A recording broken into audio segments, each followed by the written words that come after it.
so many rules in 40k, hundreds of events, and constant updates. Skip the learning curve of Warhammer and join the pros. Art of War is led by multiple world champions with decades of success. We teach clinics, stream games, and inspire you to succeed at your favorite hobby. Join our global community of gamers just like you.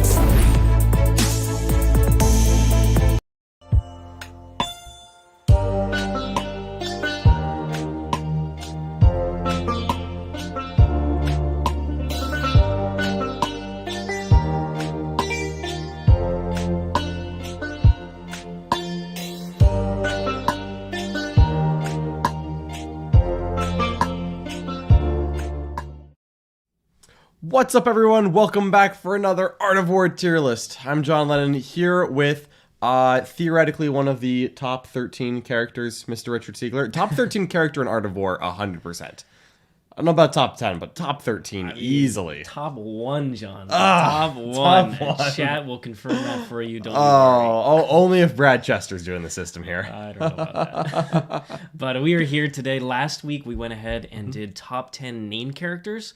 And, of course, the big bad man himself, Mr. Abaddon, made the top of that list, just like he makes every Chaos list in existence. Every single one. So there's been a theme here. We've had Flamers number 1, Abaddon number 1. Is there going to be a Chaos unit number 1 here in top 10 generic characters in the game? Ooh, that is a question. There's some strong contenders. There are some strong contenders for the top unnamed character title here. I'm pretty excited for this one. So in terms of what we did to decide what the top 10 generic characters were, because there's so many generic characters in the game, how do we actually rank these effectively? Do we do it based on damage and amount of damage that they do, like killing power? We decided that it was better to look at how central they were to the army itself, and then how they compared to other units in the game that fill a similar role in other codexes. And so if they check both those boxes, they're up in the rankings. Then they're up in the rankings. Yeah. So it's a combo of like how much the army relies on these characters and how they compare to other similar role characters. Exactly. So it's not just how good are you, and we'll talk about that with some specific choices where they're great, but they're maybe not as high as I would have initially thought because of how they compare to other choices. Yep. So that's going to be a common theme here. But we put a lot of thought into this one. I'm really excited for it. I'm excited for several of the choices that made the top cut. Yep, several of John's favorites are here. Yes, they are. There's only a couple of mine, but they are good. There's a few hanging in there. All right, ready? Let's go ahead and move on over to the honorable mentions. There's 3 of them, and then we'll get into the top 10. So this is No, it's not Grandmaster Voldus. It is the generic Grey Knight Librarian, who you see in every single Grey Knight list because he is the single biggest damage dealer in one shot in the psychic phase. So what does this guy end up carrying? Well, he casts 2 powers. You can spend 1 CP to cast a third one. He can decide between the 2 different disciplines, the Dominus and the Sanctus. So he can take Purifying Flame, and then he can also take a Vortex of Doom, for instance, and then Smite would be his third one. So he could cast all of those. He could also spend 1 CP to roll 3d6 and pick the 2 highest. He can fish for those extra mortals on either the Smite or that Purifying Flame. And he is just very consistent damage. You could extend the range on those mortals. You can actually put some cool defensive buffs onto him, which I like. Curious of Sacrifice gives him +1 save, and then on top of that, a 5 of Pheno Pain. You could also give him tough cookie. The upgrade where if you target him in shooting, he can then just go ahead and teleport somewhere else to try and keep him safe. So there's a good amount of shenanigans. You can Gate of Infinity to get him at angles where he can just pick off units. But he, in my opinion, is so central to how Grey Knights play. Their psychic phase is honestly pretty anemic damage-wise outside of this Librarian. And because of the way that Grey Knights operate in shooting, having access to the Mortal Wound output of Librarian felt really essential. That's why he's on the list, and spoiler alert, he is therefore ahead of the Grandmaster in Nemesis Dread Knight armor, who is very good, but I think we agreed that this guy was more important for the success of the faction, and especially compared to the other options. He's so much better than any other way to get mortal wound output in the army. Now, of course, we aren't just ranking Richard's Librarian. That thing is number 1. 14 mortal wounds a psychic phase. Boom. Jack tells me it's 14 mortal wounds every psychic phase, no ifs, ands, or buts. That's without spending the extra. That's without spending the CP, no problem. For Smite. Easy. So he has been a miracle worker in the games. But yeah, he's half the cost of the Grandmaster, and the Grandmaster shooting has gone down in value because of Armor of Contempt being in a lot of places right now. I also think that the Grey Knight Librarian is more central to Grey Knights than the Thousand Suns generic casters are to Thousand Suns. Yep. Personally. Yeah, I fully agree. I think all of the Thousand Suns casters are strong, the generic ones, but you have a bunch of them. Yeah, and you've got Araminta right next to it, but the Librarian for Grey Knights is he's the only one thing of in a this kind. role that So that's gonna give him a little bit of a nod here, but still just an honorable mention. But we've got more honorable mentions coming. We've got just a couple more who deserve the shout. I think his command point reliance is what left him down here. All right, moving on to the next one. Honorable mention number 2. This is the Kill Rig. It could have been the Beast Boston Swigosaur. What is it? Squigosaur? Swigosaur. Okay. Yeah. Squigosaur. Squigosaur. Yeah. Aha. But the Kill Rig, does everything. So I remember when this Literally data sheet came out, and like when the Orc Codex was starting to get previewed, I read this data sheet and I was like, oh wow, Orcs are going to be the most broken army in the game because these are the best data sheets I've seen in my life. And then I kept reading the rest of the book, and it turned out there was nothing else in it. And so we were okay for a little bit until they figured out how many flyers and scrapjets to take. But the Kill Rig, which has gone back down to its original cost, is still the most absurd data sheet I've ever seen. It's not the most broken, but it's absurd because it does every possible thing. It's a T8 16 wound vehicle that's also a character and is a psyker. It has 3 different attack profiles. Its degradation is barely. It's +1 to hit against vehicles and monsters. It can just strat for +1 to wound. It gets warlord trait. It gets a good warlord trait too. It's the aura of +1 damage for squigs. It shoots. It crumps, it casts, and it carries dudes. It carries what is it? There's 10 dudes in that. Like it's open topped. I can count 4. They're hanging off the edge, there's John. 10 more. Yeah, it is. Jeez, it does everything, and that makes it so. Again, in my mind, it's so integral to the orc playstyle that you can play orcs without kill rigs. You can always take battle wagons. You can take worse options. Again, I'm just going to say it. The Kill Rig is just better than Battle Wagons. I'm sorry, Sean. It does everything for a very reasonable price. Sub 200 for that thing. The thing is a monster. Did we say the -1 damage? We didn't even mention Ramshackle. Yeah, it's half the time it's -1 damage. Yeah, imagine charging that thing with Sanguinary Guard. And it's like, nope, it's going to take a while. On top of that, it can get that invuln from Wa. It has a 6-up invuln built in. It can get to a 5-up with the Wog or with a KFF. It has crazy psychic powers. Like the Beast Snagga Discipline is really, really good. If you've ever been hit by Frazzle, you just like everyone in your army just takes 2 mortal wounds. You're like, huh, weird. How'd that happen? If you've ever had a squiggly curse go off in your army, just the darndest thing, it's like, oh wow, everyone in the army took a mortal wound. These guys cast adds up. These guys cast more than a Grey Knight Grandmaster. Yeah, oh my god, yeah, the whir boy on top from his whir tower with his flamer las cannon just out there throwing out spells. I also often forget this guy's a character. Yeah, he can heroic.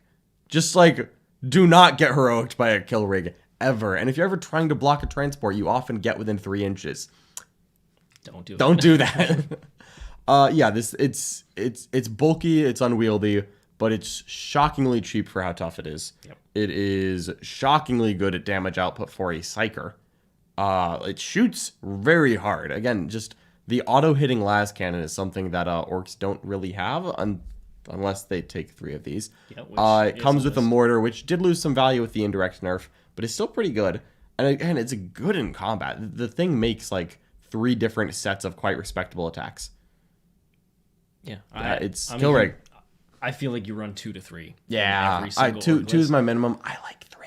Yeah, it is that good of a data sheet, and frankly, every single time I play against them, I'm just like, how is it doing so much? Yeah, I appreciate that Alex Walker thinks that I'm participating in No Shave November as if this is 8 days of work. I think I might have accidentally slipped the No Shave October in there as well. I don't grow a beard very fast, but we're working on it. All right. How many do I put in for a 1K singles tournament I'm going to? Honestly, I would do 2 and lean into it. Yeah, 2 kill frankly. rigs, screw it. At Just- 1,000 that's the list. It's a patrol. At 1,000 points, you're just trying to basically pick a style, and Mm-hmm. hopefully your opponent doesn't have the tools to deal with it. Is basically how I think Kill about it. rigs. Kill rigs. All right, and the last honorable mention, which Mm-hmm. means there's going to be quite a few more from this faction. Heyo. Oh, Oh. it's one of John's favorites. It's just She a- is my favorite. It is just one of the sneakiest, It's just so- utility characters in the So entire good. game. So this is the Parasite of Mortrix, who no, she does not belong on the named characters list. Everyone always asks that. Because like I was like, oh, yeah, can take 3, right? You can take 3. Like it's just the Parasite of Mortrix sure sounds like a unique title. Nope, you can just take 3. There's a lot of parasites in Mortars. There's a lot of parasites in Mortrix, man. They reproduce. So the Parasite of Mortrix is just a sneaky little character who doesn't do anything, but she does it wherever you want for a very good price because she is fast. The Parasite's a cheap Synapse character. She's 80 points, making her, I believe, the cheapest Synapse unit you can buy, actually. Now that I'm saying this out loud, she's the cheapest Synapse unit you can buy.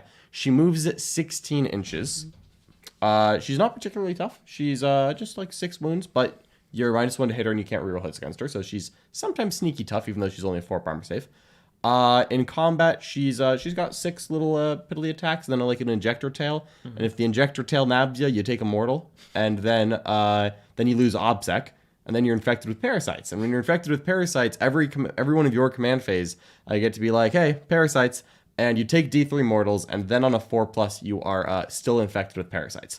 And as long as you're infected with parasites, you lose obsec. But you take the mortals even if you make the 4-up, or if, I guess you want to fail it. And it just stays there. And she can fly over you and do parasites that way, and mortals in the movement phase. And she gives an imperative, because she's Synapse. And the imperative she gives is, once a game, +3 inches to pile and consolidate. Which, that makes you fast. Yeah, And especially if you're ready fast. if you're already fast, getting big piles and consolidates just makes you even faster. The Parasite is just amazing utility, but I think genuinely the best thing that she does is that she is an unnamed character who can pick her own warlord trait. And that means you give her Alien Cunning, and she's the best caddy for an amazing warlord trait, Alien Cunning, in the Tyranid Codex. Makes her go from 1 model not obsec to 5 models obsec on objective, and lets her advance in action, and lets her fall back in action. That means, rare. which is, fall back in action is that not the a thing only you instance? get. There are a couple of very other rare ones, but there are not many. Can the Broke Your Ironmaster fall back in action? No, advance. Only in advanced in action, okay. There's not many of these at all. But yeah, she can fall back in action, which is great. So, I love her. So that means that if you're playing Kraken, which is probably where she's best, because, lean into the speed, but that means that she can minimum raise a banner on an objective 23 inches away from her. If you deploy her within 23 inches of an objective marker, she will walk over and raise the banner. Like, come on, 23 inches. And that's if you roll a 1 on the advance. You could always just like spend a CP and go like even further. The fact that she can turn off obsec, be very small, be very defensible, be very fast, means that she's a great primary tool for Tyranids. And she also has Synapse, which helps her chain, and she also gives an excellent imperative. And again, low cost of 80 points means that she's the best cheap objective control character in the game, in my mind. Now, Tyranids have other ways to control objectives, but she compares favorably because she brings other things at the same time. So for me, she's not in the list just because I honestly don't know why. Because there's 10 really good options ahead of her. She just has so many rules. But she's so good. She's such good utility. She's the example of what modern characters are like. You go back and you read like the Space Marine characters or the Admech characters. God. There's 1 rule on there. Then you read the new modern characters and there's like 10 rules on there. It's a giant data sheet. It looks like a full 10-man unit where you can have all sorts of upgrades. These new characters do so much for so little. 80 points. What is that? Yeah, I mean, all of her rules are bad, but she has a lot of them, and it all adds up to make an incredible utility package. And they're not actually bad, by the way. It's not like none of them is like as offensive as like the one like here's Chapter Master, but it's a lot of little things that add up. Yep. So I love her. We've got a super chat from Hootie O, and Hootie O has some questions for us. First up, Hootie O, Hero of the Imperium. Thank you so much for your support. We really, really appreciate it. It's what helps us run this channel. So, off topic, what would it take to get 1, Richard to do a real-life top 10 historical figures tier list, and 2, John to do a top 10 Lord of the Rings characters tier list? I don't know why you want me to do that. I feel like Nick should be our expert. Number 1, Sauron. Number 2, Sauron. Wait. As soon as we get Nick watching The Hobbit, we'll see if we can get Nick on there. That'd be a good April Fool's tier list. Like that would be we have Nick come in and we're like, hey, we're ranking the top 10 Lord of the Rings characters. I wouldn't take much. Like, I mean, it's a super chat away. We would definitely get Nick on that. I mean, honestly, be there personally. I think if someone dropped $100 in the super chat, I would erase all the images we have and just start getting them in there. Boromir, higher than you'd expect. That's all I'm gonna say. Faramir's great too. He's also up there, but Boromir doesn't get enough respect. All right, Hudio, again, thank you so much for your support. All right, we finished the top 10, or we finished, the honorable mentions. We're moving on to the top 10. I did want to give a quick shout to a character that we did not have a graphic for because chat reminded me after I forgot, and I'm ashamed of this one. But just one very quick mention. The Dogmata should have been an honorable mention. She's not because we forgot, which is me. I'm the systems guy here. But the Dogmata is a very cheap chaplain who gives OBSEC and an aura of action shoot. And for 65 points, she is, I think, the best character in the Sisters Codex. And she's gives OBSEC in the command phase, is a chaplain for 65 points, has some combat, about as much as a chaplain, but she's a 6-inch aura of action and shoot. I'll take Vol and then her. Sorry. Best unnamed character. Unnamed character, 100%. Yeah. Dalton, you're right. Thank you for the reminder. The Dogmata should have been here in the honorable mentions, 100%. But we're moving on. Top 10. Number 10, it is the Cold Star Commander. This is one of a suite of 3 different commanders. The Cold Star makes it because, first of all, it is one of the better shooting platforms because it has an inbuilt target lock, so you can take 4 weapons on it. You're going to ignore cover, hits on 2s, and the great thing is it has a high output burst cannon, so that's already a nice profile volume of fire. You can go ahead and throw a prototype system on there, like upgrading your burst cannon to the DW02 advanced burst cannon. Now he's putting out a lot of shots. Yeah. Or you could take the air burst on him. You could say any of the ones that are medium to low AP work very efficiently on the Cold Star because he inbuilt has that target lock, and you don't have to pay any extra points, and it doesn't take a slot. What a guy. Big deal. On top of that, so he also has a once per game teleport, just 9 inches away. You can do it turn 1, go support something that maybe some stealth suits or whatever. But that teleport is massive because late game Tau have a unique secondary called aerospace targeting relays, which requires you to be in the middle halves of each of the table edges and be within 6 of those and do an action. And it completes at the end of the game. So if you have bottom of the turn, Cold Stars are an amazing way to secure points on that. And they're one of the fastest things to teleport, just straight up teleport over there and do it. So they're awesome in the secondary game. On top of that, you could put some melee things on the Cold Star Commander. You could put the Onager Gauntlet, which I think Andrew Gagnon likes to use. So gives him 4 high strength, high AP multi-damage attacks. You could also throw the Prototype Flamer on there. So goes in, teleports, shoots away some things, and then tries to make a charge, finishes off a cheap screening unit. So this guy can be a complete package. He also benefits from Warlord traits, and Tau has some very, very good ones. Sometimes this guy's just a caddy for Exemplar the Callion, which is the redeploy. Other times he wants to do damage. He's Precision of the Hunter for full rerolls to hit and wound. Classic. And good old-fashioned. Other times he's buffing your crisis suits with Exemplar of Monkov for reroll wounds within a certain amount of inches. Overall, he is just a boss. He also really enjoys, if you pick the Tactical Philosophy Callion, turns 4, 5, and 6, you will have exploding attacks. This guy with the volume that he puts out, which is more than the other commanders, really loves exploding attacks. Yeah. Did you mention his command phase ability? I'm getting there, yeah. Oh, excellent. How else does he buff the army? Guess what? There's more. He goes ahead and picks a crisis unit, and they get to, instead of having to roll for their advance, they just get to flat advance 8.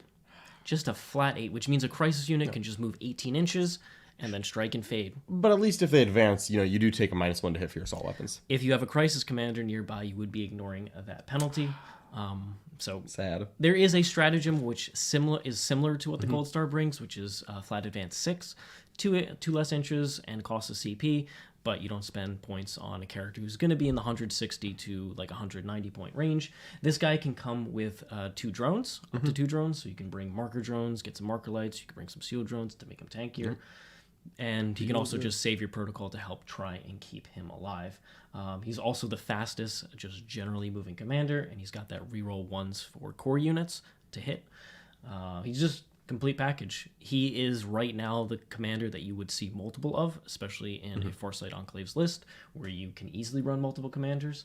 Typically there you're seeing between 2 and sometimes even 3 of these guys. Yeah, they're really good. And to be clear, a lot of the stuff that he does can be done by other commanders. We thought that the Cold Star does it best, and this is where the ranking system that we talked about at the beginning of the video kind of plays in, where I think that the Cold Star could be higher if not for the presence of the Crisis Commander and the Enforcer Commander, where the Cold Star is amazing, and he's super, super good for his points, and he compares very favorably to some of the units that are ahead of him.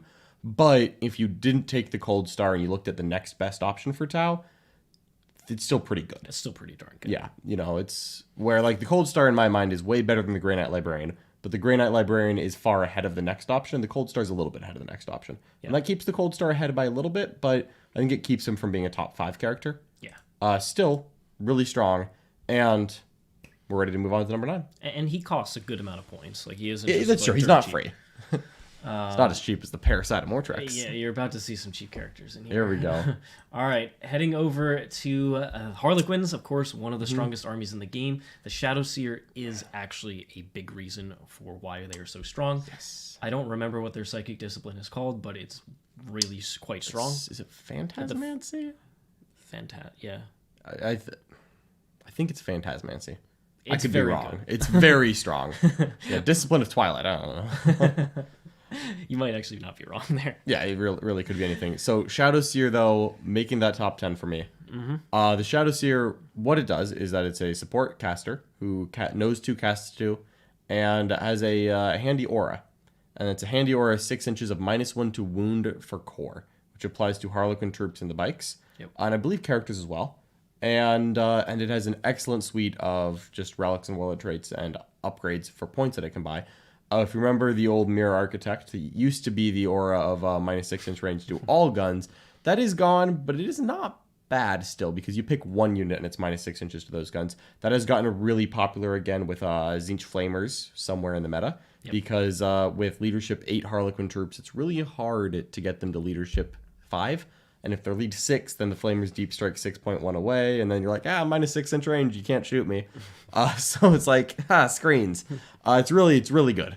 And then with Agent of Pandemonium, they're a 6 inch aura of -1 attack. Awesome. They get access to all the Sideth specific upgrades, which is great in light. You can give them a larger aura. Great in Twilight. They can be a CP caddy. It's a very strong model, and they have really good spells as well. They have great mortal wound output between Smite, Shards of Light, and Mirror Minds.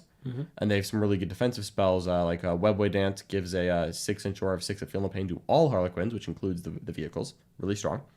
And I think they also have a spell that makes a unit untargetable unless it's the closest, which gets hilarious with Mirror Architect, because they can be the front unit of your army can be like, you can't shoot me unless you're the closest. And I'm like, you are the closest. No, I'm actually 6 inches back. What? Yeah, the guy behind me is closer than me. Yeah. Shoot him first. I've no joke seen like a Shadow Seer set up like all, like the cup game, where it's a unit of troops on the center objective, a boat 5 inches behind the troops on the middle, and they're like, you must shoot the boat before you shoot the troops 5 inches in front of it. And you're like, really? Oh, yes. Great. The Shadow Seer, it's the only Psyker Harlequins have access to. And it's in literally every list, because it also is the only one that can attempt one of their secondaries, Weave Veil, which is a fantastic secondary that is often a 12 or 15 and doesn't rely on getting close to characters. So it's super integral to how Harlequins play the game. It's a little bit expensive, but because of how key it is to the Harlequin playstyle, and again, because the next option does not exist for Harlequins, it's making the list. Yep. And boy, is basically 2 minimum, and then you often see I think almost every successful Harlequin list that I've seen runs 2. 3 is kind of rare, but lately they have moved away from 1, and it is 2 at least. Yeah, she's also a great caddy for the 5 of Feel No Pain against mortals. Also great for that. Just good relics and warlord traits, because she's a character who wants to be out of a boat near your army, giving defensive buffs. She's great defensive buffs for that. Speaking of buffs and psychers, slam down the Neurothrope. Big brain daddy over here. Talk about another auto choice. I have not written or legitimately seen a list without a Neurothrope since the book came out. I have seen people try no Tyrants. I've seen people try no Venomthropes. I've seen people play Leviathan with no Warriors. I have never seen a list without a Neurothrope. A Neurothrope is a support caster. It's I think 2 attacks, weapon skill 4, strength 5, AP 0, damage 1. It doesn't do anything in combat. It doesn't have a gun.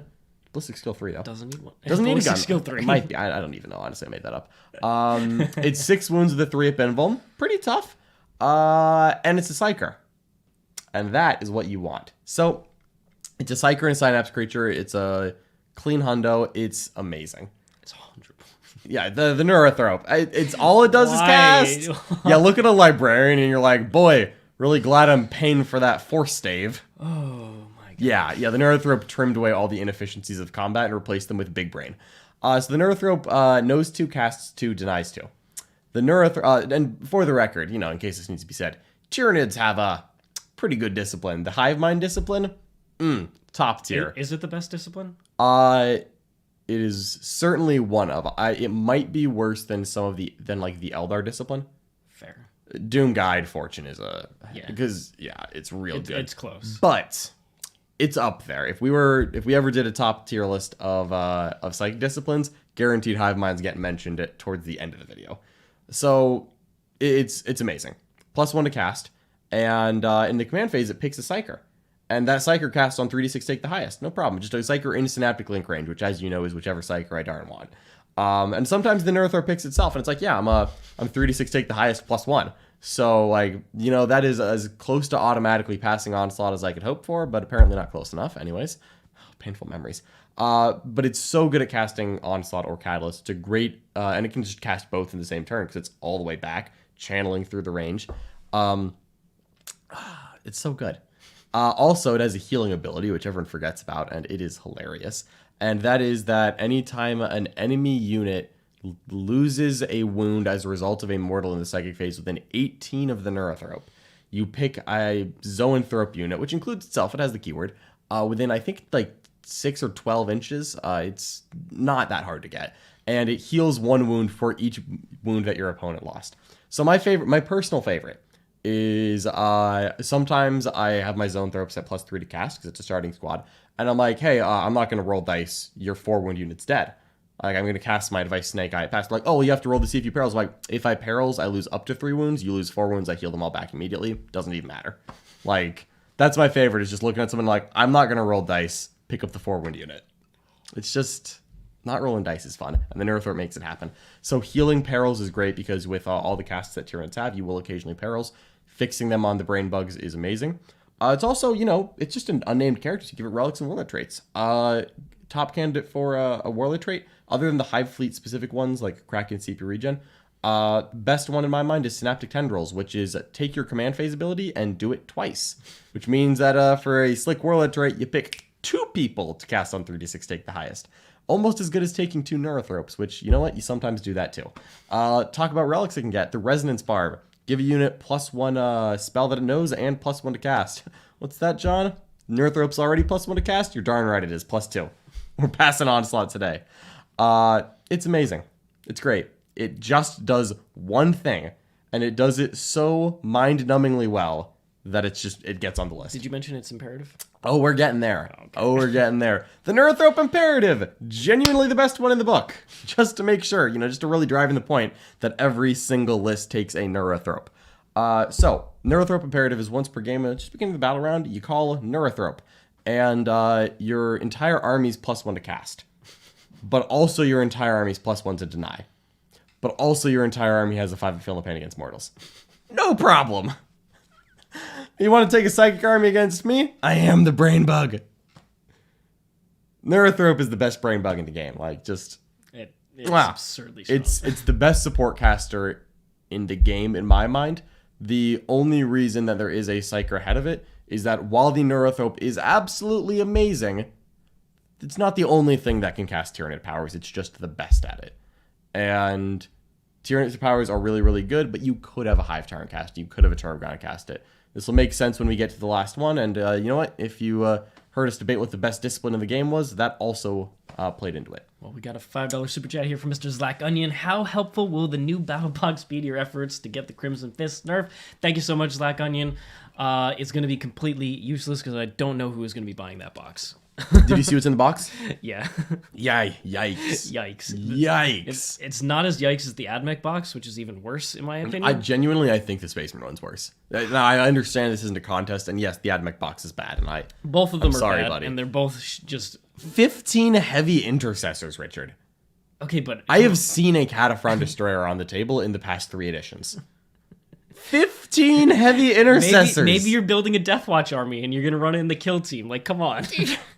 And I just really want Tor Garridan in there too. Like, come on. Heck yeah, you do. Gotta get good old Tor Garridan. I mean, Tor Garridan from Patreon conversion. Oh jeez. All right, yeah, this is rough. Black Onion, thank you so much for your support. You are a hero. We really appreciate you. All right, moving on to the next one. It is a character that you pretty much see in every single Drukhari list because it is she still might be the most undercosted combat character in the game. It is the Succubus. This thing is outrageous. So she's so cheap. Just ludicrously cheap. I often revisit her, and like when Richard was like, yeah, Succubus here, I'm like, I don't know, she doesn't do that much. Like, she does a lot, of course. And I'm like, oh wait, she's like 50 cents. Right. Yeah, no, my bad. 50 cents on the dollar, and it's actually hard to kill her. Yeah, nice. So she's absurdly strong in combat. There's multiple ways to run her. The most typical is with the Triptych Whip, which is +3 attacks. And Poison 2 plus, Poison right? 2 plus. Solid. AP 3 damage too.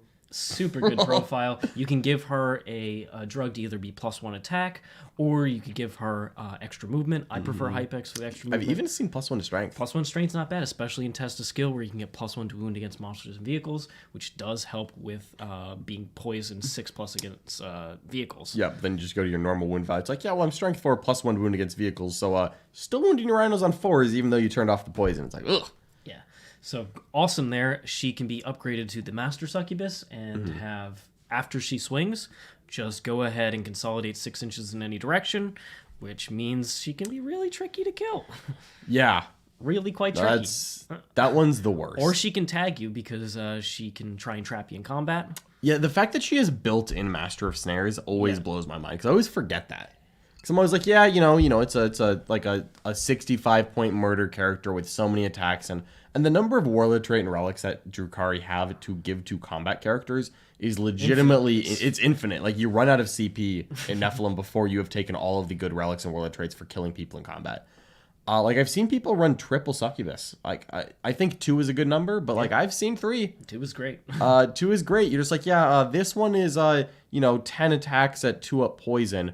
And then this one just makes extra attacks with a competitive edge, and it's damage 3 AP 5. And I'm like, oh, yeah, no problem. Yeah, sure. They have a Cult of Strife supplement that introduces a new, even more broken Succubus. It was the first competitive edge, and that's why we now call Brutal but Cunning. He has competitive edge. Yeah. Or, those knights, those Freeblade Lances, that unit has competitive edge with its big strikes. Because competitive edge is the first. Yeah, this is a character who's been nerfed multiple times and is still one of the supreme combat characters. Yeah, there was certainly, I think a year ago, I would have put her... 18 months ago, she was number 1. Yeah. And she is still clinging on to that top 10. Solidly. Solidly in here. So she's in there at number 7. Just enormous beat stick. Now, there are other combat characters, like John mentioned. You can run the Archon, who has... Full rerolls. Yep, the Blade. Full Drazar. Rerolls, Fight Twice, Drazar. But she is so cheap for what she brings and such a utility character. Yeah. All the abilities she can get access to are amazing. The fact that the most offensive part is still the Eldar, like, ooh, I ignore patrol rules. We are like, oh man, I really need an HQ slot to babysit these 15 racks. Surely there would be no penalty for putting a 60-point Succubus in who murders everyone. Yeah, that's fine. I'll just throw her as the HQ slot. Like, great. Thanks. It's like she just shows up with no witches and is like, yeah, I'm a lieutenant for witches, but you don't even know because I do it by myself. Yeah! That's a rule that never comes up, but it's just a good rule. Yeah, she is a lieutenant for witches, and we always forget that because, like, yeah, you don't need witches. She's already killed everyone in combat. All right, moving on at number 6. Disappointingly not number 8. The Bloodthirster. This guy is gigantic. He is thicker than a Snicker. He is the hardest hitting demon unit in combat, in my opinion. Yep. By quite Certainly a margin. unnamed. Unnamed. You could argue for Scarbrand hitting harder, Yeah. but like, okay, the only thing that hits harder than a Bloodthirster is a named Bloodthirster. Cool. Great. Good argument. He's T8 right now. He's T8. He's 20 wounds. 4-up demon save shooting combat. So basically a 4-up invul that you're not messing with. T8's really good. 20 wounds means you can get shot, but he don't care. He is just a big, beefy brick of stats. Yep. And as an unnamed character. You can give him access to a 5-up Feel No Pain. You can give him a phase cap of 8 wounds per phase. You can give him a relic, which is like his damage is already insane, but you can give him a sweep profile that's flat 3 damage. Yeah, because there's a relic sword that gives him +1 damage, but like, oh, by the way, that's to both profiles. So he's just like, yeah, no problem. The sweep is 3 damage now. You're like, big yikes. Yeah. This guy hits extremely hard, and for demons, a lot of their damage relies on psychic and flamers. But when you add the Bloodthirster in there, he actually just can pick up stuff, and he's not that easy to finish off. You really have to dedicate. Shockingly, demons have like a weird combat problem where they're sometimes very good in combat and sometimes not. Bloodthirster or Bloodletters are amazing in combat, and then you like do the math and you're like, on average, these Bloodletters kill like 9 guardsmen, not 10. And you're like, what? Surely not. And then you're like, oh my god, they just kill like not quite a full 10-man guardsman. You're like, okay. Demonettes, amazing at killing guardsmen. And then like you go up into like someone with Armor of Contempt and you're like, weird. The Bloodthirster solves all problems in combat. Be'lakor also, only 6 attacks. Likes his rerolls. If you're ever like, yeah, Be'lakor, I'm like, I have transhuman. You're like, yeah, I do kill like 3 intercessors on average, maybe 2, because you do get a 6-up save. It's like, yeah, Be'lakor killing 2 intercessors, you're just like, that can't be it. Bloodthirster solves all problems. He is the one combat unit that you can point at anything and anyone. If you've buffed him right, he goes in there. The phase cap. Yep, we got to mention that. I did. Never mind. Say it again because it's that But good. The 8 wound phase cap is awesome, but on top of that, we did not mention the Corn buffs that you can get. Right. So like trapping things in combat. Also, Solid. what is it? Not the Warp Locust. +1 attack. Warp Storm to Storm. heal. Warp Storm to heal. Yeah. He can take the Blood Drinker Talisman, where every time he kills a model, I think he rolls the dice on a 5-up, he heals a wound. But then he kills like 15 models, and you're like, oh, no, never mind. This is a good mechanic.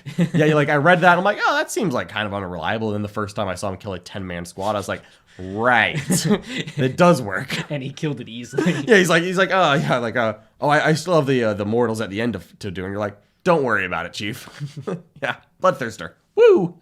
Yeah, he's so good. You can take multiple, but really just taking one and beefing him up has been a good staple. Yeah. He's the best greater demon, and in my mind. Yep. And he's just also look at that model. It's also epic. That's a great model. He just fills a role that the army really does want, I think. Yeah, absolutely. You need someone besides Be'lakor to be a beat stick, and there's no one better than the Bloodthirster. All right, moving on to number 5 here. Right, top 5. You would be thinking, hey, this is the Brokier Iron Man. That's. But it's actually the Brokier Forge Master. Okay, this fair. man is just straight up upgraded for 25 points to the the Forge Master, because why wouldn't you? First of all, I keep forgetting it's an option to not buy that. Let's just talk about the base data sheet here. Okay. Sure. So the guy by himself, there's a bunch of random weapons on the little guys, and then he has a graviton, 3-shot, basically grav weapon. It's not bad. You could throw a relic on here where he can flip a die to a 6, and when you roll a 6 to wounds, when he's the Forge Master, you can do mortal wounds equal to the damage. So if you're a 3+ armor enemy unit, you'll just do 3 mortals at a point. Yep. Maybe worth a CP, maybe not, but it's a cool little tech thing you can do. His damage isn't great, but it's his utility. So first of all, he gives +1 to hit to vehicles. Or core. Not just vehicles, but also or core. Give my Tech Marine that, please. So your 10-man, Hearthguard unit +1 to hit, whatever it is, a 6-man bike unit +1 to hit. So that's awesome. He can advance and do actions, and this is a 5-man unit, so it's awesome for and shoot still. Yep. He can string out very easily, control your backfield while also being able to heal your vehicles. So he gets +1 to his heal, which is normally D3. With having ecogs in his unit. But if you are the Forge Master, you can go ahead and heal flat 4, which is a great place to be. So like just to be clear, it's like his data sheet is like, oh yeah, he healed D3. And then the Forge Master is like, yeah, just D3 plus 1. And then the Warlord trait is... He's D3 plus 1 base. He's D3 plus 1 base? ECOG. Yeah. Oh, it's plus 1 for the ECOGs. For the ECOGs. Of course. And then he goes to flat 3 plus 1 for having the Master Armor Warlord trait. Okay. So if he's the Forge Master, you get access to a bunch of things. A 25-point upgrade, I think you pretty much always take it because, first of all, he reduces the CP cost per battle round, so up to 5 CP in War Gear strats. And guess what? War Gear strats are quite good, so that's very useful. And then, like I mentioned, 6s to wounds are equal to the are mortals equal to the damage characteristic if he kills something with a judgment token. And then the last part is the actual Master Armor Warlord trait. So that is potential to heal flat 4. And on top of that, once per battle round, you can reduce one of the damage you take on a vehicle to 0. So all of a sudden that scary railgun hit comes in and you're like, 0, John. Or the heavy Magna Rail rifle from a Great Arthurian list comes in and you're like, 0. Nope, not today. I hate it so much. It's like, why? If you plan to run, if you don't run land fortresses, then you don't really need this guy. But if you do, he's still solid. But if you're running land fortresses, I think 1 is just automatic. Yeah, I know. Like I think I said like that the Neurothrope is the best like psychic caster in the game. This guy is the best Tech Marine equivalent squared. Like, like who's the next Tech Marine equivalent? Like who's number 2? Probably, how far down are we going? Probably the Mechanicus characters because they can get the Holy Orders. Are they in the top 20? Nope. Are they in the top? They're more expensive than this guy. I know. Like this guy's once per game CP reduction. He's just like 5 CP you're getting. Yeah, he's just like plus 5 CP, blank damage, heal 4, shoot better, also hold objectives. I'm like, why? Why does he action? He is cool though. Like, look at those little friends. Yeah, the little friends are cool, but why does he action, shoot, and advance all at the same time? I wish he had the fallback and action. That would have been sweet. Like he's ever getting combat. Yeah. Like, what am I gonna do? I'm getting all the way down there. Jeez, come on. So, this man gets Nachman data. Are you kidding me? He is very, very strong. You see him in pretty much every list, and as soon as you're running a land fortress, I think you want to run him because he just dramatically increases their survivability. It's so hard. All right, let's do it. Number 4, it is the Farseer. This one's on Skyrunner. I think you always see one on Skyrunner just because that extra speed does matter. Absolutely, yeah. And the Farseer Skyrunner is the only reason the Farseer is not in here because we didn't want both.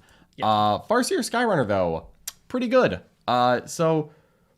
You know how I said that the Neurothrope is as close to auto-passing spells as you can get? What if you could just... What if you could auto-pass spells? Yikes, I hate Eldar. The Farseer Skyrunner is amazing. So you get access to 2 different disciplines, and a third if you go Yunari. But really, in Craft Rule Eldar, you get access to 2 disciplines. It's like Runes of Fate and Runes of... Battle? No, Battle is Warlocks. What is the second one? Anyways, you get access to a lot of good spells. Doom. So many good ones, you actually want to run multiple of these. Possibly 3. Doom. Guide. Fortune. Will of Assyrian. Doom is reroll wounds against an enemy. Guide is reroll hits. Fortune's a 5 of Feel No Pain. Will of Assyrian is Obsec, Fearless, and Action and Shoot. Executioner is pick someone with an 18. Line of Sight, absolutely not, good sir. Nope. Take D3 Mortals. What's that? You lost a model? D3 Mortals. It's like, what? Just 2d3 mortals out of line of sight into 1 wound bottles. Silly. Criminal, really. So many good spells. Like a Crushing Orb is a good mortal wound output. They can still just cast Smite. What is it? Fateful Divergence. Just look into the warp and find a CP. Yep. Just cranked spells across the board. Excellent access. The Tyrannid discipline might be better than any one other discipline, but the fact that the Farseer can draw from both is... The fact that they just got like, oh yeah, we just have 12 spells instead of 6. Why? We're Eldar. The Farseer is insane because it's the only Psyker who can really access it reliably. You can take, I think the Spirit Seer gets access to some of the other ones, but the Farseer is really the only Psyker for this. It ignores perils, which is good because you roll a lot of 6s with this army because you got Fate Dice. And Fate Dice is where you roll 6 dice at the beginning of the battle round, I think. And you pick 4 of them, and they correspond to different things. And you just insert it as a 6 at various points. So you could, if you roll, I believe it's a 2. You're just like, oh yeah, this is a 6 on a psychic test that I'll use later. What's that? None of my spells are higher warp charge than 7, but that means that if I roll a 6 and anything else, then I pass the spell. Yeah, no, that's what it means. Just clean auto pass that spell, don't even perils. You know how I was joking, like, oh, I love it when Zonethropes, like, don't roll dice and smite people to death? I hate it when Eldar casters don't roll dice and pass their spells. Only fair when I do it, not when Farseers do it. Because the Farseer is the only caster that gets all these spells, unnamed, I should say, Eldred's awesome. I think that puts it as the best support caster in the game because it's the only one that can do it. Yep. And yeah, a couple months ago, this guy was even more broken because you had access to the Eldritch Storm strategy. You still have it, but it's nowhere near as good. Yeah. But it used to be so broken that in addition to all the amazing psychic stuff that they could do, they could also just dump a ton of mortals on your opponent's army. Hated that part. Yep.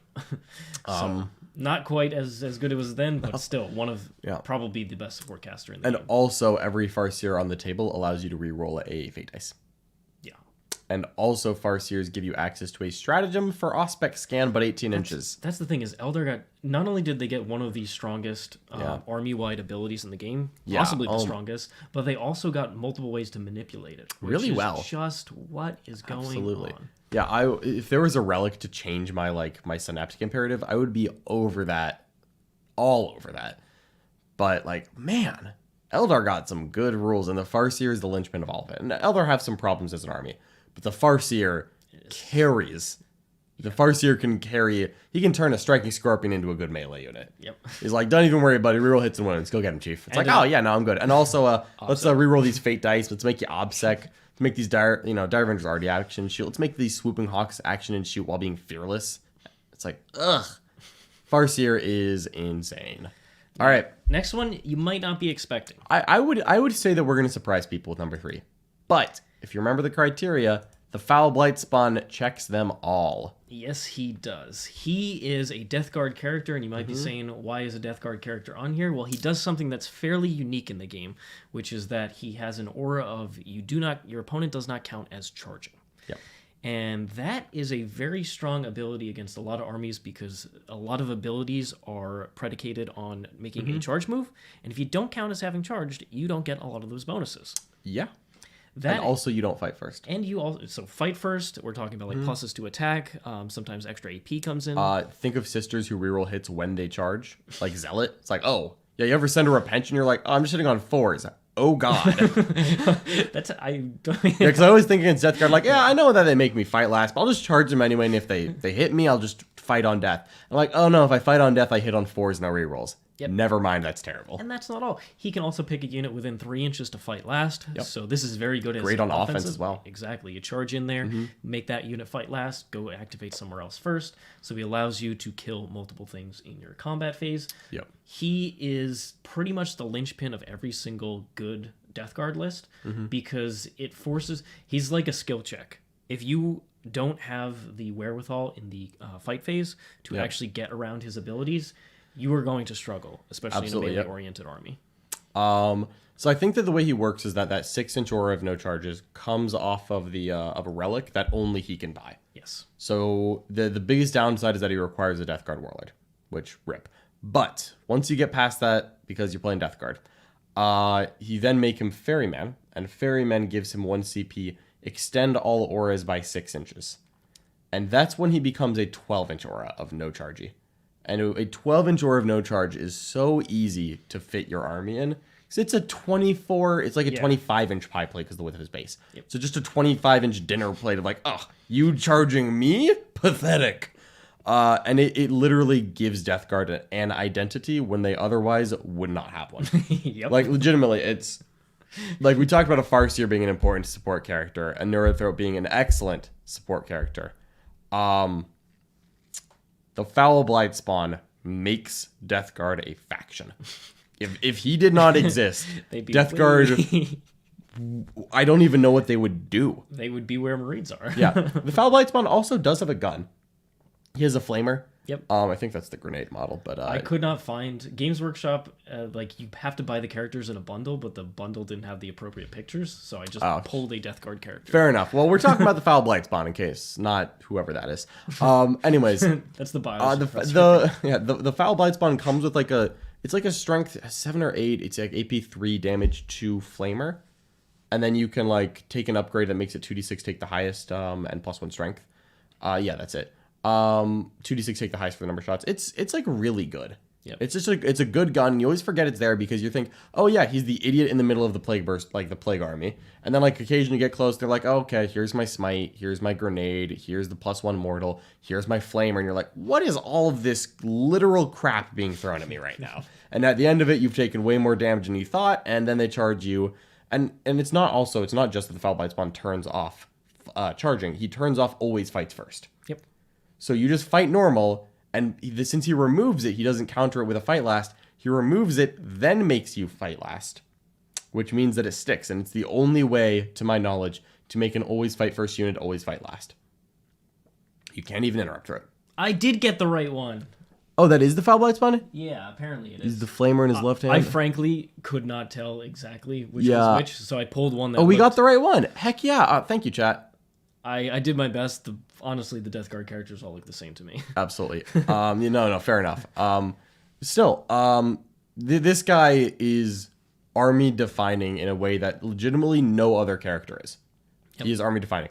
Now, the strength of the army that he is in has kept him out of the top 1 slot. But the person in top 1 genuinely does a lot for the army too. Yep. But the Foulblight spawn is automatic. Is just his biggest downside is that he requires some CP investment. But he is good. Yeah, he is very good. There are ways to play around him. If you want to check out some of the Worm games that we played against Death Guard, there are ways to play around his ability, but you have to... That's why I was saying it was a skill check. Yeah. There's some really nifty things you can do. There always are. Raiden, this is a relic that he can buy. So, the Foulblight spawn datasheet, okay.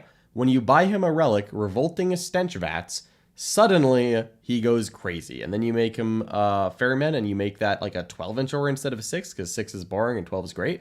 I don't know why it wasn't like 7 and 14, but I'm honestly glad it wasn't. Screw Nurgle. Yeah, no, this guy deserves it. All right, we got a $10 super chat from Neo Kigali. Thank you so much. As Custodes, how do you handle flamers other than charging through a terrain and clarify demon flamers? Yeah, so there are 2 options with Tzeentch flamers. One, soak it with someone you don't care as much about and let them die. 2, charge them through terrain. You already mentioned that. 3, shoot them to death. Shooting Tzeentch flamers to death will take a while, and I don't recommend it to anyone. So my genuine advice would be to get a unit of shield guard. Yep. And put him in light cover. And when he overwatches, roll some 2s. Yeah, or if you have the banner of light cover. Or if you have the banner of light cover. Yeah. Or also, I also just like taking cheap units to soak, because charging one unit that can overwatch is really annoying. Charging multiple units that can overwatch is the same as one, because they're only using that strat once. So sometimes it's just like, yeah, my Voidsman at Arms are going to charge at your Tzeentch Flamers. Your call, man. And they're like, yeah, I'll spend the CP. And you're like, yeah, don't pick up the dice. The Voidsmen are gone. And now the Dreadnought's rolling the charge. Like, nothing else to do. So sacrifice something cheap, which requires you to take Sisters of Silence or Voidsmen at Arms, which you should anyways. Or take some Storm Shield Boys, park them in light cover, and go rumble into that unit and touch them. Or, this is my favorite option, do not charge them. Charge someone near them, pile in around, tag them in combat. Yep. Bonus points if you can tell them not to fall back. Yeah. Tzeentch Flamers, if you're going to go through the teeth of it, have a real good plan for it. And the only thing that can really charge that and feel okay is Storm Shield Guard in cover. Although a Dreadnought in light cover will actually tank that respectably well, but it's still not great. So you don't want to take them. Yeah, you're still giving them half a Dreadnought for free, and I'd prefer not to. Yeah. All right, so let's go ahead and move on to number 2 here in the top 10. Another one that is near and dear to John's heart. He is in, like John said, not every single list, but he is in most of them, and there's a reason, because he is absurdly strong. Yeah. So this is the Flying Hive Tyrant. The Hive Tyrant is a great data sheet. Again, the Walking Hive Tyrant is probably only kept out of here by the presence of the Flying Hive Tyrant. One of Richard's favorite Tyranids as well. Don't lie to me. You love her. She is incredible because she's a very fast-moving, hard-hitting support piece, where she can be a combat monster. But if you're like if you've got like a Smash Captain, God, I miss those days. They just kind of sit there and wait for their time to come. But the Hive Tyrant is genuinely doing things while it's waiting. So a Hive Tyrant, let's start with the other stuff. The Hive Tyrant gives reroll 1s to one core unit in the command phase. It's not an aura, it's a target, so it's a little worse than a captain, but it can chain down the synapse line, so it's still pretty useful. The Hive Tyrant is a Psyker. It knows 2, casts 2, denies 1. Still really good. You've got the Hive Mind Discipline, excellent spells, just piling up smites with Tyranids, real good. Just a great backfield piece while it's waiting. Then at some point, it's going to move. And it moves 16 inches. But if you bite Adrenal Glands, which you do every single time, it moves 17 inches and gets +1 strength and unlocks a strat for +D3 attacks on the charge. And then you have to ask, what relic do I feel like murdering you with today? Because if you buy a relic weapon on a Hive Tyrant, suddenly it goes from, that's a good combat unit, to, oh my god, that's a combat unit. Oh my Hive Mind. The number one choice is the Reaper of Obliterax, despite the heavy nerf that it took. Let's just talk about the Reaper, because this is what happens. Why does it move 16? It's so dumb. Hey, it used to move 50. You know what? Let me have this one. It used to be a flying monster. It moved like 40 inches a turn, but it couldn't charge. But yeah, no, it's the Flying Tyrant's fast. And it's just with its basic relic, basic Lash Whip and Bone Sword. It's weapon skill 2, 5 attacks, reroll 1s to hit from the Lash Whip. It's strength 10, AP 4, damage 3.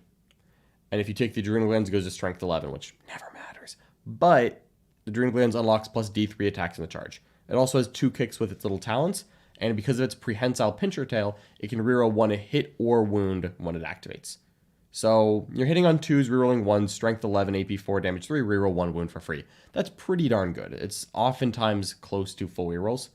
But if you really need them 1 CP, you got full rerolls to wound anyway. And you're hitting on 2s, you're rolling 1s, and if they have a negative, use the prehensile pincer tail and hit roll. No problem.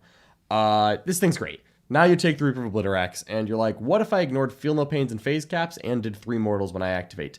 3 mortals per target unit, I should say. Twice at Kansas City, I got my Tyrant in between 2 units and went, you both get 3 mortals. That was fun because everyone was like, oh, wow, I thought it was 3. I'm like, yeah, 3 per target, not per me. Yeah, three for you. It was a nerf. It was a nerf. Real solid. Yeah, I still got 6 mortals out of her twice. I'm like, yeah, that's pretty good. She is amazing.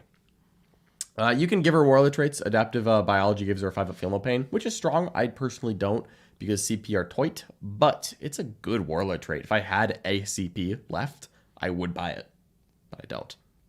That's because there's a lot of other good options. You can give her the Maw Claws of Thyrax, which are also amazing, and is what I was planning to do until they nerfed the Reaper less than I thought. And that is where she gets full rerolls to wound and +1 attack. And also every time you kill a unit, she gets +1 attack up to an additional +3. So she goes from 5 attacks to 6 attacks, and then she could go up to 9 as she kills units. And then she can get the D3 on top, and then her 2 feet kicks. And what a blender. Full rerolls to wound on that, hitting on 2s, rerolling 1s. No problem. Just dice. Super fast, super hard hitting. There are other ways to get Tyranids to hit hard, but the biggest thing with her is the Tyrant Guard and Overrun. And that is Tyrant Guard, make her unshootable because she looks like a 9-wound character when she's next to Tyrant Guard. She's only 12 wounds, but just chop 3 off for the Tyrant Guard sitting nearby. They just carry the load for her. Like, don't worry, we'll carry these extra wounds for you. Great. Yeah, so she can't be shot because come on, she's the best. And because she's so fast and flies, she can hop terrain and models, hit people, overrun, come back. An overrun is when you kill something in combat, or more specifically, when you are chosen to consolidate if you're not in engagement range. Make a normal move. Yep. No problem. With the movement characteristic of 17, that gets you places. Right. Usually it gets you right back to the Tyrant Guard. Right. Woo! It's like, cool. This thing comes in, kills whatever it wants, flies back. You have no way to interact with it. Awesome. Yeah. No, it is not Somehow this wasn't nerfed out of the game. Positive play experience? Absolutely not. Overrun for 1 CP on a Flyrant is a problem. Overrun on a Flyrant for not 1 CP could be okay. Overrun for 1 CP on not the Flyrant could be okay. 1 CP on the Flyrant, not okay. Not with it hitting as hard as it does because its relic didn't get nerfed enough. If they'd really taken the Reaper to the Woodshed, it might be okay. But Tyranids love Overrun, and then you take them on, it's almost it would be still really good. Yeah, I wouldn't cut the Flyrant, I'd cut the Reaper. There's a reason that the Reaper Flyrant is up there. We even call her the Reaper Flyrant. Like we're ranking the winged Hive Tyrant. We're ranking the Reaper Flyrant. Turns out Tyranids have so many broken things that Games Workshop didn't realize that they were like, you know what? Let's just let them have it for another couple months. Just give me. That's all I want, Richard. It's a couple Let's more months. Let's make sure that these things really, truly are. Thank you. That's what I wanted. Let's make it almost a year of this. Yeah. That's true. At least they nerfed Encircle the Prey. She's great. Again, the only reason she's not the top slot in my mind is that she is not the only way for Tyranids to hit hard in combat. She's not the only thing that's good with Overrun. A walking Hive Tyrant is still really good. Everything she does is something the rest of the book does, but she does it better. Yeah.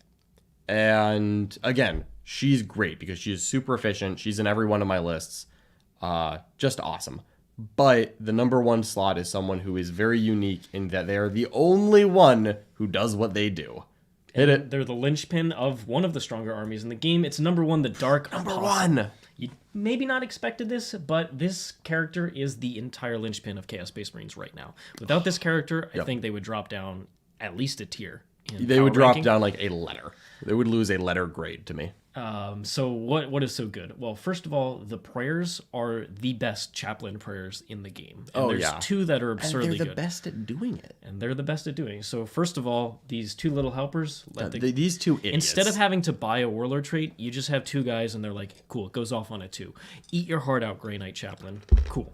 So what are these prayers? Well, Illusory Supplication is a prayer in which your unit that is targeted, and this is going to be probably 10 Terminators that are going to be T5 -1 to wounds. Yeah, so they can also now only be hit on unmodified 4s, 5s, and 6s, and you can't reroll to hit. It's the combo. It's How is it both? It was a problem with Harlequins. It's a problem with this rule. It's silly. Those two things should not be together, but they are.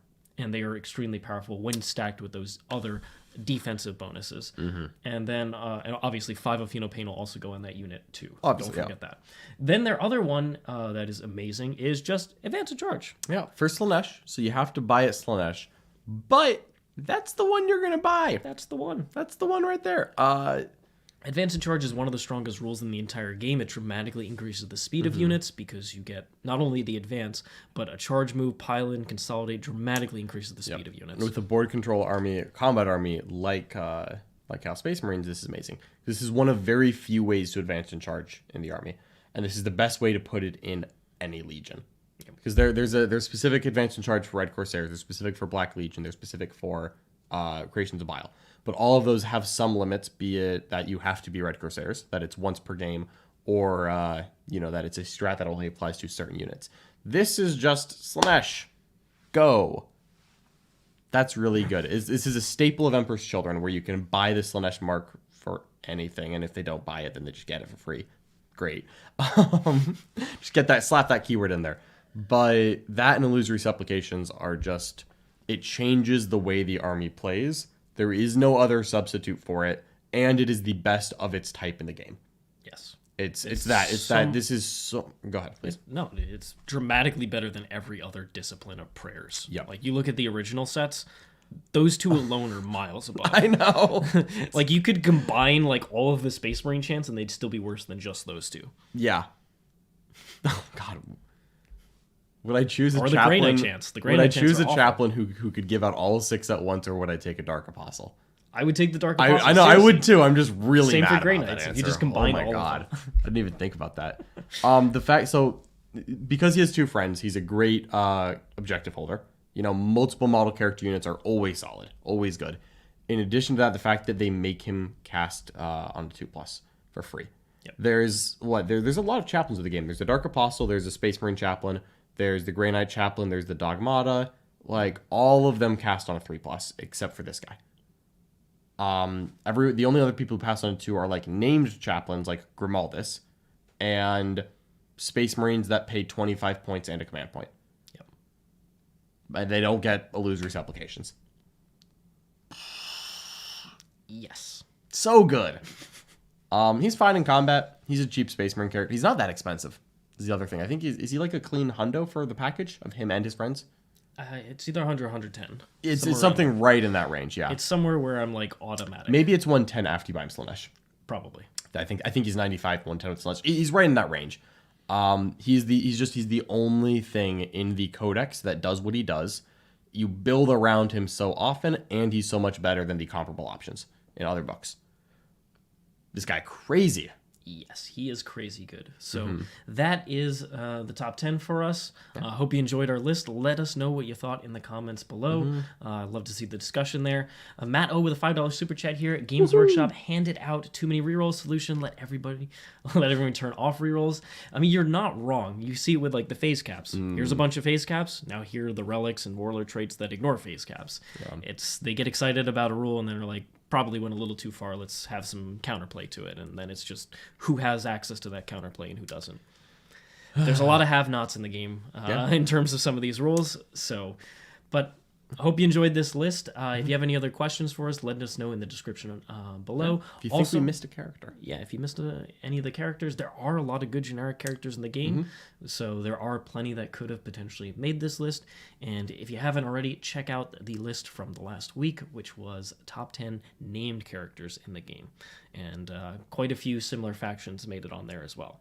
Absolutely. Otherwise, if you want to join us for some of the awesome extra content that we are doing, tonight in the War Room, we are playing Leagues of Votann versus Chaos Space Marines. The Dark Apostle, Abaddon, they are making an appearance. Perhaps it broke your Iron Master? The Iron Master, the Forge Master. The Forge Master. He is making an appearance as well, so we'll see some of these best characters on the table. And there's other exciting matchups coming up. On YouTube this week, we have Hadmech versus Blood Angels. And then on Thursday in the War Room, John, you are playing... I'm playing Chaos Knights into Harlequins. That's one I'm excited for. That's another big tier matchup.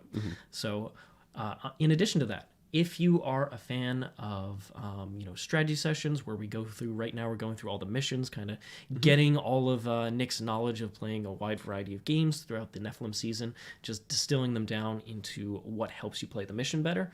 You can check out our strategy sessions. And then finally, very soon we are releasing masterclass series for every single faction in the game. The Tau one has come out this week, so if you want a little glimpse of that, we're showing that off to any of our YouTube members. So if you're at the $5 tier, you're going to get to view that one as a sample of what else is to come. So there's a lot of factions in the game. We're going to get through all of them over the coming weeks, and hope you'll join us for that. And if you want, check the description below, the rwar40k.com/learnmore, where you can find out more details on the War Room, as well as all the excellent content we put on there. There you go. All right. Thank you so much, and hopefully consider being a part of our global community. We appreciate your support, and we'll catch you next time. Thanks, everybody. We'll see you next time. Bye-bye. Bye.